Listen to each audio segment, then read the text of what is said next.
Hi అండి. నమస్తే. నేను మీ లక్ష్మీ చౌదరిని. Welcome to ST Madhurimalu Telugu audio stories ఛానల్ని సపోర్ట్ చేస్తున్న అందరికీ thank you so much. Manasa Smarami part 101తో మీ ముందుకు వచ్చేసాను. కథలోకి వెళ్లే ముందు వీడియోకి లైక్స్ హైప్స్ ఇవ్వడం మర్చిపోకండి. అలాగే మీకు నచ్చిన వాళ్ళకి షేర్ చేయండి. ఇక కథలోకి వెళ్దాం. కార్ పార్క్ చేసి లోపలికి వచ్చిన అభి తల్లి తండ్రి నానమ్మ హాల్లో మంచి డిస్కషన్లో ఉండడం చూసి ఏంటి తెగ మాట్లాడేసుకుంటున్నారు దేని గురించి అని అడుగుతాడు. ఏం లేదు నాన్న, పంతులు గారికి ఫోన్ చేయమన్నావు కదా, ఇంటికి పిలిపించాను. కరెక్ట్గా 15 రోజుల్లో ముహూర్తం ఉంది. అది దాటితే మళ్ళీ మీ ఇద్దరి పేరు మీద ఇప్పుడు లేదు, 3 నెలల తర్వాతే ఉంది అని చెప్పారు. ఈ విషయం మరి వాళ్ళకి చెప్తే 15 రోజుల్లో అంటే ఏమంటారో తెలీదు. ఈలోపు పార్వతికి ఆపరేషన్ అంటే మరి కష్టం కదా, అదే ఆలోచిస్తున్నాం అని అంటారు సుచిత్ర. ఇందులో ఆలోచించడానికి ఏం లేదమ్మా, ఆ ముహూర్తమే ఖాయం చేసేయండి. మా ఇద్దరి పెళ్ళి ఎంత తొందరగా అయితే అంత మంచిది. ఆలస్యం వద్దమ్మా ఇంకా అని అంటాడు అభి. కానీ మరి వాళ్ళు ఒప్పుకోవాలిగా. వాళ్ళని నేను ఒప్పిస్తానులే గాని మీరు అదే ఖాయం చేసేయండి. సరే అభి, నేను పార్వతి అనుగారు వాళ్ళతో కూడా మాట్లాడతాను. ఇవాళ రేపు ఏం మాట్లాడకండి అమ్మా, ఎల్లుండి వెళ్తాం కదా, ఆ రోజు మాట్లాడండి.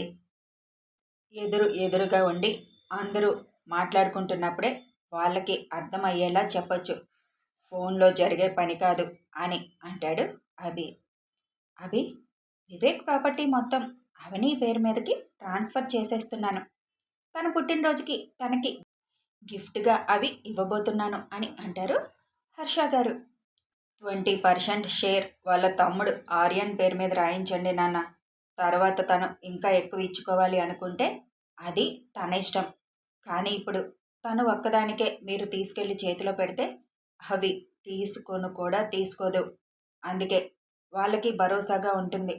20% షేర్ నా బుల్లి బావమర్తి పేరు మీద రాయించేయండి. అలాగే అభి, రేపు ఉదయం మొత్తం అదే పని చేస్తాను. వివేక్ ఇల్లు కూడా బాగు చేయిస్తున్నాను. అవని పేరెంట్స్ని అక్కడికి షిఫ్ట్ చేసేయొచ్చు కదా అని అంటారు హర్ష గారు. నువ్వు చాలా ఫాస్ట్గా ఉన్నావు నాన్న. ఆ తిక్కలది అంత ఫాస్ట్ లేదు. అసలు ఒప్పుకుంటుందా లేదా కూడా తెలీదు. ముందు నాకు అంకుల్ ఆంటీ ఫోటో మంచిది చూసి ఇవ్వండి. మేడం గారికి రేపు గిఫ్ట్గా ఇవ్వాలి కదా, దాన్ని ఫ్రేమ్ చేయిద్దాం అంటాడు అభి. వెంటనే సుచిత్ర వెళ్ళి ఒక పెద్ద ఆల్బమ్ తెచ్చి అభి చేతికిస్తుంది. వివేక్ అన్నయ్య వాళ్ళ ఇంట్లో అన్నీ తీస్తున్నప్పుడు ఈ ఆల్బమ్ మాత్రం వాళ్ళ గుర్తుగా నేను తీసుకొచ్చాను అని అభి ముందు పెడుతుంది దానిని. ఫోటోలన్నీ చూస్తున్న అభికి రమాగారు ప్రెగ్నెంట్తో ఉన్నప్పుడు పంపు మీద అభి ముద్దు పెడుతూ ఉండడం, చేతులు వేసి నవ్వుతూ ఉండడం ఫోటోలన్నీ చూసి చిన్నగా నవ్వుకుంటాడు. అందులో రమాగారికి సీమంతం చేస్తున్నప్పుడు వివేక్ గారు ఆవిడ పంపు మీద కిస్ చేస్తూ దిగిన ఫోటో ఒకటి, ఇద్దరూ బాగా క్లోజ్గా ఉన్న ఫోటో ఒకటి తీసి ఆ రెండింటినీ కలిపి ఒకే ఫ్రేమ్ చేయించి అవనికి గిఫ్ట్గా ఇవ్వాలని డిసైడ్ అవుతాడు. సరే అమ్మా, నేను బయటికి వెళ్ళి ఇచ్చేసొస్తాను అని అభి వినయ్కి ఫోన్ చేస్తూ బయటికి వెళ్ళిపోతాడు. ఆ ఫోటోలన్నీ చూస్తూ కూతురు పుట్టాలని, బేబీని బాగా చూసుకోవాలని ఎన్ని కలలు కన్నారిద్దరు. కనీసం అన్నయ్య పుట్టిన బిడ్డని చూసుకొని కూడా ఉండి ఉండరు కదా. రమ కన్న వెంటనే ఎక్కడ బిడ్డను చంపేస్తారని టెన్షన్తో తనివి తీరా చూసుకొని కూడా ఉండి ఉండదు. వాళ్ళేం పాపం చేశారని వాళ్ళని అలా చేశారు. వాళ్ళెవరైనా సరే వదిలిపెట్టే ప్రసక్తే లేదు హర్ష గారు. తొందరగా కనిపెట్టండి వాళ్ళెవరనేది అని అంటారు సుచిత్ర. అవి ఆల్రెడీ మొదలుపెట్టాడు కదా, తనే చూసుకుంటాడు. వాళ్ళెవరైనా కానీ, ఎంత పెద్దవాళ్ళైనా కానీ చేసిన దానికి శిక్ష అనుభవించాల్సిందే అని హర్ష కోపంగా అంటారు. ఏంటి సార్, ఆఫీస్లో మేమొకరు ఉన్నామని మీకు గుర్తే ఉండట్లేదు ఈ మధ్య అని అంటాడు వినయ్. నువ్వు వస్తున్నావా? ఇంతకుముందు నా క్యాబిన్కి ఎలా వచ్చేవాడివి? ఇప్పుడేమైంది, అసలు రావడం మానేశావు అని అడుగుతాడు అభి. అప్పుడంటే నువ్వు ఒక్కడివే ఉండేవాడివి, డైరెక్ట్గా వచ్చేసేవాడిని. కానీ ఇప్పుడు మా చెల్లి కూడా ఉంటుంది. బావ చెల్లి ఉన్నప్పుడు అలా ఎలా వచ్చేస్తాం? అస్సలే తమరిప్పుడు ఒక లవర్ బాయ్, ఒక రొమాంటిక్ బాయ్ అనే అవతారాలు ఎత్తారు కదా ఎప్పుడు ఎలాంటి ఘోరాలు చూడాల్సి వస్తుందో, అస్సలే చిన్నపిల్లాడిని అని భయం వేసి రావడం లేదని టీజింగ్గా అంటాడు వినయ్. అవును మరి, ఇంకా డైపర్స్ వాడుతున్నావు కదా నువ్వు, అందుకే భయం. అక్కడ ఉన్నది ఒక రాయి, అంత రొమాన్స్ చేసే సీన్ లేదు అక్కడ అని మొత్తం జరిగింది చెప్తాడు అభి. అరే, మీ ఇద్దరి విషయంలో ఏంట్రా ఈ షాకులు మాకు? అంకుల్ ఫ్రెండ్ కూతురు అవ్వడమేంటి, మీ ఇద్దరు అనుకోకుండా కలవడమేంటి? ఇదంతా చూస్తుంటే నిజంగా దేవుడు ఆడే ఆట ఎలా ఉంటుందో అర్థమవుతుంది. కానీ మరీ అంత ఘోరంగా చంపింది ఎవర్రా అని అంటాడు వినయ్. అదే కనుక్కోవాలి. రవికి అప్పచెప్తున్నాను ఈ పని. చాలా సీక్రెట్గా చేయాలి. ఏమాత్రం మనం ఎంక్వైరీ చేస్తున్నట్టు అనుమానం వచ్చినా వాళ్ళు అలర్ట్ అవుతారు. అవనికి ప్రమాదం పొంచి ఉంటుంది. అందుకే చాలా జాగ్రత్తగా డీల్ చేయాలి అని షాప్ రావడంతో ఆ ఫొటోస్ ఇచ్చేసి ఒక అరగంటలో వస్తాను చేసి ఉంచేయమని చెప్పి బయటకు వస్తారు అభి వాళ్ళు. వినయ్, నవీన్ గడు బెయిల్ మీద బయటకు వచ్చాడు. ముఖేష్ గడు వస్తున్నాడు. మ్యాక్సిమం ఈ వారంలో వాళ్ళ పని క్లోజ్ చేసేయాలి. అప్పుడే పెళ్ళి మనశ్శాంతిగా చేసుకోగలను. ఎల్లుండి ఆంటీ అంకుల్ని తీసుకొని ఉదయాన్నే మన ఇంటికి వచ్చేసాయి. ఎందుకంటే మీ చెల్లికి షాక్ ఇవ్వబోతున్నాను కదా, నువ్వు దగ్గరుండాలయ్యా అన్నగా. వాడేమో బుల్లి బామ్మర్ది అయిపోయాడు. నీ చెల్లికి ధైర్యం ఇవ్వాలంటే మరి నువ్వే అని అంటాడు నవ్వుతూ అభి. అవని ఏమో గాని నీ బుల్లి బామ్మర్ది కమ్ నా తమ్ముడు మాత్రం మనల్ని చూసి ఎలా రియాక్షన్ ఇస్తాడో చూడాలి. ఎన్ని కథలు చెప్పాడ్రా, వదులుతానా నేను అని అంటాడు వినయ్. వాడేం చేశాడు? అక్కేం చెప్పమంటే అది చెప్పాడు. వాడి తప్పేముంది అందులో? కాకపోతే మనల్ని చూసి మాత్రం అక్క కంటే ముందు తమ్ముడు షాక్ అవడం ఖాయం అని అంటాడు అభి. వీళ్ళిద్దరూ మాటల్లో ఉండగా అవనికి పెట్టిన సెక్యూరిటీ వాళ్ళు అభికి కాల్ చేస్తారు. వీళ్ళు చేస్తున్నారేంటి అని ఫోన్ లిఫ్ట్ చేస్తాడు అభి. హలో అనగానే, సార్ ఇక్కడికి ఒక నలుగురు వచ్చి అవని మేడం గురించి ఎంక్వైరీ చేశారు సార్. వచ్చిన కారులో నవీన్ కూడా ఉన్నాడు. వాళ్ళు కాసేపు ఇక్కడిక్కడే తచ్చాడారు. వాచ్మెన్ అడుగుతున్నారు వాళ్ళ ఇంట్లో ఎవరెవరు ఉంటారు అని. వాచ్మెన్ మీకెందుకు అసలు, ఎవరు మీరు అని రివర్స్ తిరిగేసరికి ఏం లేదు, మా ఆఫీస్లో తను వర్క్ చేస్తుంది, ఎంక్వైరీ చేయడానికి వచ్చాం అని చెప్పి తప్పించుకున్నారు సార్. కాసేపు ఉండి వాళ్ళల్లో ఒకడిని ఇక్కడే ఉంచి మిగతా వాళ్ళు వెళ్ళిపోయారు సార్. ఇక్కడుంటే వాచ్మెన్కి అనుమానం వస్తుందని వాడు స్ట్రీట్ చివరి దగ్గర వెయిట్ చేస్తూ ఉన్నాడు అని చెప్తారు సెక్యూరిటీ. ఓకే, వాడు పని మొదలుపెట్టాడు అన్నమాట. మీరు మాత్రం నేను చెప్పినట్టు కేర్ఫుల్గా ఉండండి. మిస్ అవ్వడానికి వీల్లేదు. అనుక్షణం మేడంని కొంతమంది ఫాలో అవుతూనే ఉండండి. ఇంటి దగ్గర ముగ్గురు ఉండండి. అవసరమైతే ఇంకా ఇద్దరు ముగ్గురిని తెప్పించుకోండి అని చెప్తాడు అభి. అవసరం లేదు సార్, మేము 6గురం ఉన్నాం. మేడం వెనుక ముగ్గురం ఫాలో అవుతాం.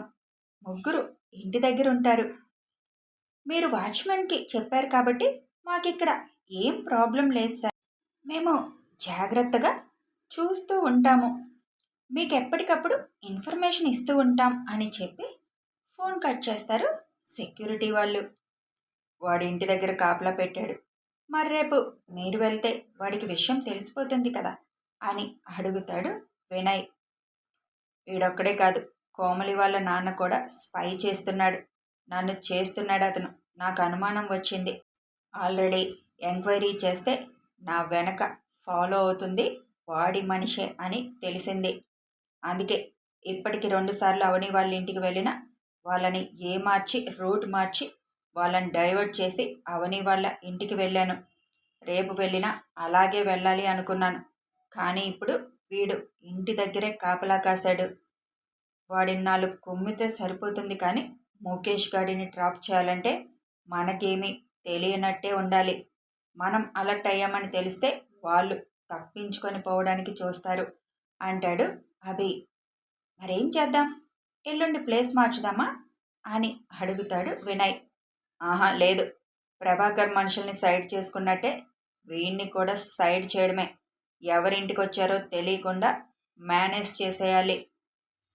అది ఎలాగో అపార్ట్మెంటే కాబట్టి ఎవరింటికి వెళ్ళారన్న కన్ఫ్యూజన్లో వాడు పూర్తిగా పడిపోవాలి. వాచ్మెన్తో చెప్పేస్తే సరిపోతుందిలే. సరే పద అని షాప్లోకి వెళ్ళి ఫ్రేమ్ తీసుకొని ఇంటికి స్టార్ట్ అవుతారు ఇద్దరు. అవని, ఎల్లుండి నీ పుట్టినరోజు కదా, ఈసారన్నా చేసుకోరా అని అడుగుతారు పార్వతీ గారు శంకర్ గారు. వద్దు నాన్న, నాకు ఇంట్రెస్ట్ లేదు. ఇన్నాళ్ళంటే నాకు బాగోలేదని చేసుకోలేదు. ఇప్పుడు నేను బాగానే ఉన్నాను కదా, నా కోసం ఈసారి చేసుకోరా. ఇంకా నెక్స్ట్ ఇయర్ నుండి పెళ్ళైపోతుంది కాబట్టి మీ ఇంట్లో చేసుకుంటావు. ఈసారికి మన ఇంట్లో నువ్వు చేసుకునే పుట్టినరోజు ఇదే కదా చివరిది అంటారు శంకర్ గారు. వద్దు నాన్న, నాకు పుట్టినరోజులు కలిసి రావట్లేదు. నేను పుట్టినరోజు కన్న తల్లి తండ్రిని పోగొట్టుకున్నాను. ఏదో మీ బలవంతం మీద తర్వాత సింపుల్గా చేసుకున్నా మీరు కొద్దిగా గ్రాండ్గా చేద్దామని అనుకున్న రోజు మీకు ఇలా అయ్యింది. కొంతమందికి కొన్ని అచ్చురావు నాన్న అని అంటుంది అవని. 23 ఏళ్ళకే 60 ఏళ్ళ ముసలమ్మల వేదాంతాలు మాట్లాడుకవని అని అనుగారు అంటూ, అన్నిటికీ నీకే లింకు పెట్టుకుంటావెందుకు? ఇంకెందుకు? లోకంలో ఏం జరిగినా నీ వల్లే అనుకో. ఎప్పుడు చూడు వేదాంతం మాట్లాడుతూ ఉంటుంది. వాళ్ళు ఎందుకు చనిపోయారో నీకు తెలీదు. నీ వల్ల ఎందుకు చనిపోతారు? వాళ్ళకి ప్రాణం మీదకి వచ్చింది కాబట్టి నువ్వు పుట్టావేమో ఆ క్షణం. నీకింకా భూమి మీద నౌకలు ఉన్నాయి కాబట్టి, నీ వల్ల జరగాల్సిందేదో ఉంది కాబట్టి ఆ తల్లి నిన్ను కాపాడింది. ఇక మీ నాన్నకు అలా అయిందంటే బీపీ టాబ్లెట్ వేసుకోలేదు ఆ రోజు. తన అశ్రద్ధ వల్ల అలా జరిగింది. అంతేకాని నీ వల్ల ఎందుకు జరుగుతుంది? ఎవరు తుమ్మినా దగ్గినా కూడా నీ వల్లే అంటావు. పిచ్చి బాగా ముదిరిపోయింది నీకు. కొన్నాళ్ళు మెంటల్ హాస్పిటల్లో జాయిన్ చేస్తే పోద్ది పిచ్చి వదిలించడానికి అని అంటారు అనుగారు. అనుగారి వైపు కోపంగా చూస్తుంది అవని. ఏంటి అలా చూస్తున్నావు? నువ్వు అలా చూస్తే నాకేమన్నా భయమా? నీ గురించి పూర్తిగా తెలియక పాపం మీ బాస్ నిన్ను పెళ్లి చేసుకోవాలి అనుకుంటున్నాడు. నువ్వు పిచ్చి తొగ్లక్ సెకండ్ వెర్షన్ అని తెలిస్తే ఏమైపోతాడో పాపం అని అంటారు డ్రామాటిక్ లెవెల్లో అనుగారు. అంటే నేను పిచ్చిదానినా అని కయ్యన లేస్తుంది అవని. నువ్వు మాట్లాడే మాటలన్నీ అలాగే ఉన్నాయి. కొంచెం ఈ కాలం అమ్మాయిలాగా ఆలోచించు. ఎల్లుండి నువ్వు పుట్టినరోజు చేసుకుంటున్నావు. మీ బాస్ పేరెంట్స్ పెళ్లి విషయం మాట్లాడడానికి ఇక్కడికి వస్తున్నారు. కండిషన్లు తొక్క అంటూ పెళ్లి చెడగొట్టాలని చూసావో మేమందరం తెనాలి వెళ్ళిపోతాం. నువ్వు ఇక్కడే ఒక్కదానివే ఉండు అంటారు అను. ఏంటి బెదిరిస్తున్నావా? నువ్వు వెళ్తే వెళ్ళు, నాన్న అమ్మ వాళ్ళు రారు అంతే కదమ్మా అని అంటుంది అవని. ఏ టెన్షన్ పెట్టకుండా నువ్వు పెళ్లి కొప్పుకుంటే నీ పెళ్లి చేసి ఇదే ఊర్లో నువ్వు ఉంటావు కాబట్టి నిన్ను చూసుకుంటూ మేము ఇక్కడే ఉంటాం. కాదు కూడదని ఇంటికొచ్చిన వాళ్ళని పిచ్చి మాటలతో పంపించావనుకో, ఆ మరుక్షణమే మేము కూడా వెళ్ళిపోతాం ఇక్కడి నుంచి. అంతే కదండి అని శంకర్ గారిని అడుగుతారు పార్వతి గారు. ఏదో బెదిరిస్తున్నామని బ్లాక్మెయిల్ చేద్దామని కాదమ్మా. నాకు బాగా నీ పెళ్లి చూడాలన్న కోరికుంది. అందుకే ఎన్నిసార్లు అడిగాను అవని. మీ అమ్మ అన్నట్టు నువ్వు పెళ్లి చేసుకొని ఇక్కడే ఉంటావు కాబట్టి, అబ్బాయి కూడా మంచోడు కాబట్టి మిమ్మల్ని ఇద్దరినీ చూసుకుంటూ మేము ఇక్కడే ఉంటాం. అబ్బాయిని అడిగి ఇక్కడే ఏదైనా చిన్న ఉద్యోగం చేస్తాను అని అంటారు శంకర్ గారు. అందరూ ఒకే మాట మీద ఉన్నారుగా. నేనేమి పెళ్లి చెడగొట్టాలి అనుకోవడం లేదు. కొన్ని కండిషన్స్ పెట్టాలి అనుకుంటున్నాను అంతే. అవి వాళ్ళకేమీ కష్టం కలిగించేది కాదులే. ఓ మీరు బాధపడిపోకండి. ముఖ్యంగా నువ్వు ముసలి. ఎంతసేపు మా సార్ వైపే మాట్లాడుతావు నువ్వు అని అంటుంది అవని. నీలాంటి పిచ్చిమోహానికి ఆ అబ్బాయే కరెక్ట్. కండిషన్స్ మా గురించే కదా, వాళ్ళేం అడ్డు చెప్పర్లే అని అంటారు అనుగారు. ఎల్లుండి నువ్వు సెలవు పెట్టమ్మా అవని. మనం గ్రాండ్గా చేసుకోవట్లేదు కదా, ఎలాగో పెళ్లి విషయం మాట్లాడడానికి మీ అత్తగారు వాళ్ళు వస్తున్నారు కాబట్టి సింపుల్గా చేసుకుందు ఆ రోజు పుట్టినరోజు. రేపు వెళ్ళి బట్టలు కొని తెచ్చుకో అని అంటారు పార్వతీ గారు. అప్పుడే అక్కడికి వచ్చిన ఆరు పార్వతీ గారి మాట విని, అవునక్క, అమ్మ వాళ్ళు చెప్తుంది కరెక్ట్. నువ్వు ఈసారి బర్త్డే చేసుకోకపోతే నేను కూడా చేసుకోను. నాకెందుకు చేస్తున్నావు మరి ప్రతి సంవత్సరం నువ్వు?